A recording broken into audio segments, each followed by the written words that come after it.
TV 72 news కు స్వాగతం. నేను మీ మనీషా. రాష్ట్ర రవాణా శాఖ మంత్రి పొన్నం ప్రభాకర్ గౌడ్ పై హుజూరాబాద్ శాసనసభ్యులు పాడి కౌశిక్ రెడ్డి చేసిన అసత్యపు ఆరోపణలను ఖండించారు. హుజూరాబాద్ నియోజకవర్గ యూత్ కాంగ్రెస్ ప్రధాన కార్యదర్శి పాడేటి భిక్షపతి ఆధ్వర్యంలో కమలాపూర్ మండల కేంద్రంలో ప్రెస్ మీట్ నిర్వహించారు.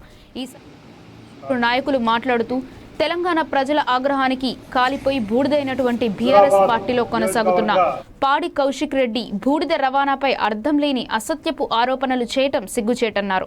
38 సంవత్సరాలుగా కాంగ్రెస్ పార్టీని నమ్ముకొని అంచెలంచెలుగా ఎదిగి ఈనాడు ఒక రాష్ట్ర మంత్రిగా నిబద్ధతతో నిజాయితీతో విధులు నిర్వహిస్తున్న పొన్నం ప్రభాకర్ గౌడ్ పైన అసత్యపు ఆరోపణలు చేసే అధికారం ఆ పార్టీ నాయకులకు లేదన్నారు. కాంగ్రెస్ పార్టీ టికెట్ ఇవ్వకపోతే ఇవాళ కౌశిక్ రెడ్డి పేరే ఎవరు తెలియదు.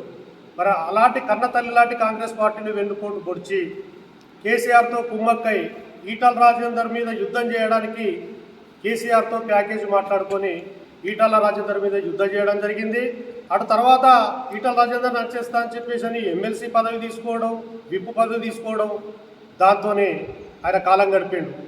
మరి ఈరోజు ఆయన ఖాళీ బూడిదైనటువంటి బీఆర్ఎస్ పార్టీలో ఉంటూ ఇవాళ బూడిద కుంభకోణం అని చెప్పేసి ఒక గౌరవ మంత్రి గారి మీద తీవ్రమైన ఆరోపణలు చేయడం జరుగుతుంది. ఇది చాలా దారుణమైనటువంటి విషయం. ఆయన నీతికి నిజాయితీకి నిలువుటమైనటువంటి మనిషి పొన్నం ప్రభాకర్ గౌడ్ గారు. మరి అలా అవినీతి అంటేనే care of address Kaushik Reddy. మరి ఒకే పార్టీలో 38 సంవత్సరాలు సేవ చేసి పార్టీ మారకుండా ఒక పార్టీని పట్టుకున్నటువంటి ఒక బీసీ నాయకుడు ఆయన ఎదుగుదలను చూసి ఓర్వలేక మరి కౌశిక్ రెడ్డి ఎవరితో సుఫారు తీసుకొని ఈ రకంగా ప్రవర్తిస్తున్నారనేది ప్రజలు గమనించవలసిన అవసరం ఉన్నది.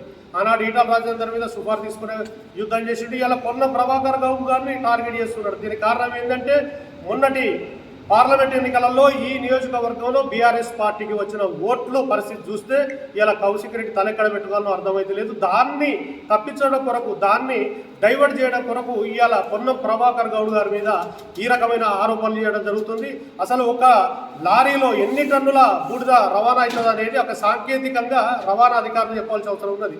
32 టన్నులు పోయేటువంటి లారీలో 70 టన్నులు తీసుకెళ్తారని చెప్పేసి ఆయన ఆరోపణ చేస్తున్నాడు కదా, అది ఎంతవరకు సమర్థించేస్తావు? ఆయనే ఇవాళ భార్యా పిల్లలను హత్య చేస్తానని, ఒక రకంగా ఆత్మహత్య అంటే ఈయన కొరకు వాళ్ళను కూడా హత్య చేస్తానని చెప్పేసినటువంటి గెలిచినటువంటి వ్యక్తి ఇవాళ దిగజారి ఈ రకంగా ఆరోపణలు చేయడం ఆయన హోదాకు సరిపోదని చెప్పేసి నేను ఆయనకు తెలియజేస్తూ, ఇటువంటి కార్యక్రమాలు కనుక, ఇటువంటి తీవ్ర ఆరోపణలు పొన్నం ప్రభాకర్ గౌడ్ గారి మీద ఇక్కడ నుండి కనుక ఆయన ఎలాంటి ఆరోపణలు చేసినా కూడా మేము తీవ్రంగా ఎదుర్కొంటాము, ఆయనను నియోజకవర్గంలో కూడా తిరగనీయమని చెప్పేసి హెచ్చరిస్తున్నాం.